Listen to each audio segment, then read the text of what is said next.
Grandstand Bettors here with 32 NFL season previews in 32 days. We are on day 19 and we continue to look at the NFC South. And today we're going to deep dive into the New Orleans Saints season preview.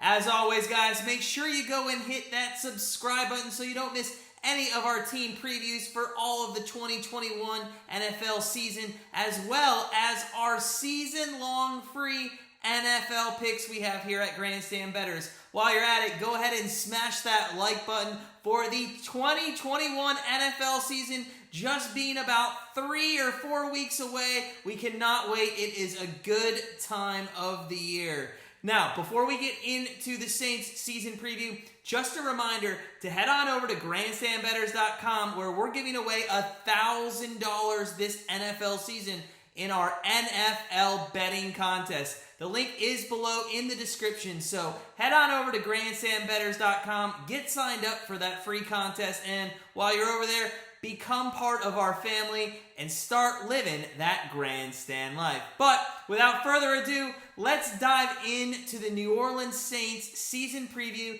And to do so, let's take a quick recap of 2020.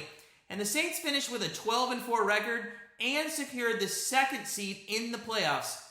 But they lost to the Buccaneers even after they beat them twice in the regular season. In all honesty, sometimes I don't like when teams beat them twice in the regular season because it is very hard to beat an NFL team a third time. And in all honesty, we saw that last year with the Bucs over the Saints.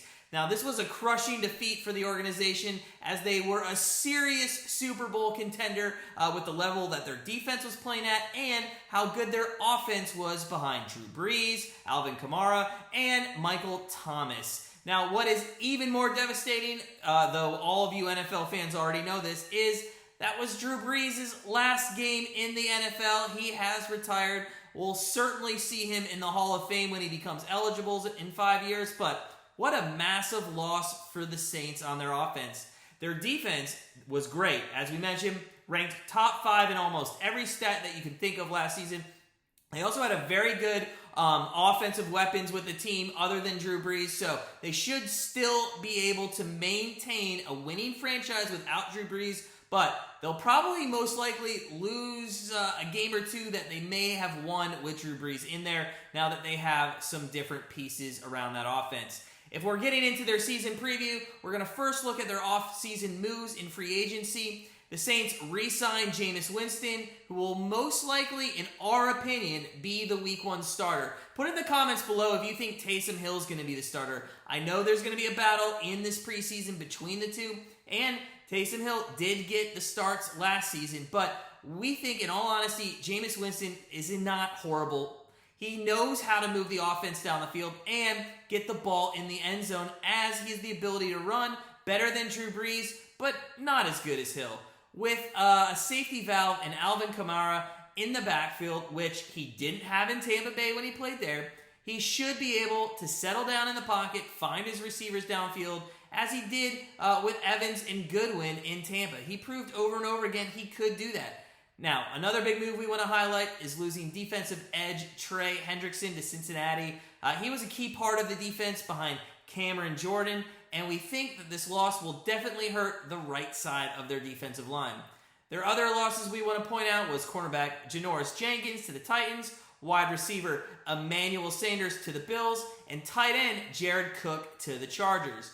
All these guys were big pieces of their team last season, especially Sanders, who stepped in when Thomas left with an ankle injury earlier in the season. Jared Cook was their go-to tight end for Brees last season, and without adding another tight end in the offseason, it's going to be interesting to see who steps up and if there's anybody that can really fill that spot. Now, to sum things up, the Saints did not have a good offseason, and the losses we highlighted we really think are going to hurt them this season. So, I know they have key players here, but it's going to just depend on how the pieces are put together. In the draft, where they wanted to add some pieces, the Saints were one of the teams with the fewest picks in the draft this year. They only had 6 picks, and they split them evenly between offensive players and defensive players. The defense, though, definitely got more help, as all 3 of those players were selected in the first 3 rounds. When they picked their first pick, they drafted defensive edge Peyton Turner from Houston. With their second pick, they drafted linebacker Pete Werner out of Ohio State. And with their third pick, they drafted cornerback Paulson Adebo out of Stanford. They really did a much better job in adding depth to their defense in this draft. And all these guys will play this season, potentially as starters. And if not in the starting 11, definitely as backups. And they're going to all see some really good minutes here in their first seasons. Now, with their last picks, the Saints selected QB Ian Book out of Notre Dame, who, now, we're Notre Dame fans, but we're not biased here, will most likely end up like any other quarterback that's drafted like Notre Dame in league recently and doesn't do anything, like Deshaun Kaiser, Brady Quinn, the list just keeps going on. But enough about Ian Book. They also drafted offensive lineman Landon Young out of Kentucky and wide receiver Kawan Baker out of South Alabama. Now, Ian Book will probably most likely make their 53-man roster as a backup since they like to use Taysom Hill and maybe Jameis Winston both at QB, but Taysom Hill will play a little position player role as well. So he will make the team. But overall, we think they did a pretty good job in the draft considering they only had the 6 picks to work with. Now, if you get into their schedule, the Saints have the 22nd hardest schedule this season, and it can't come at a better time. With Winston probably now the quarterback and a defense that has some big spots to fill, the last thing they needed was a tough schedule if they want to hit their over-under, which is set at 9 this season. In their divisional play, we have them splitting with the Bucs and Panthers and beating the Falcons twice, giving them a 4-2 record through their division. The rest of the NFC opponents include NFC East and Green Bay and Seattle. We have them losing to the Packers and Seahawks as they were stuck with those games, unfortunately, since they were first in their division last year. But we do have them going 3-1 against the NFC East, which gives them right around a record of 7-5 with 5 games left to play.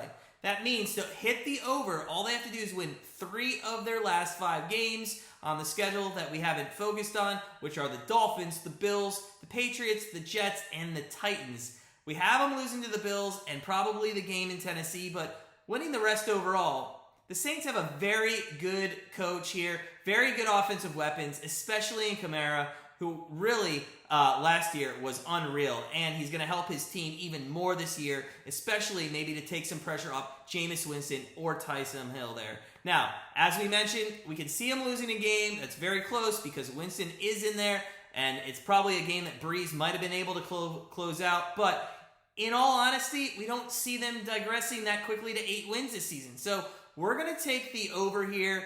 Saints fans, tell us what you think they're going to do this season. Put your thoughts down in the comments below. Let us know your picks, your predictions with this preseason win total of 9. For us here at Grandstand Bettors, that does it for the Saints. Stay tuned for tomorrow when we dive into our last NFC South preview.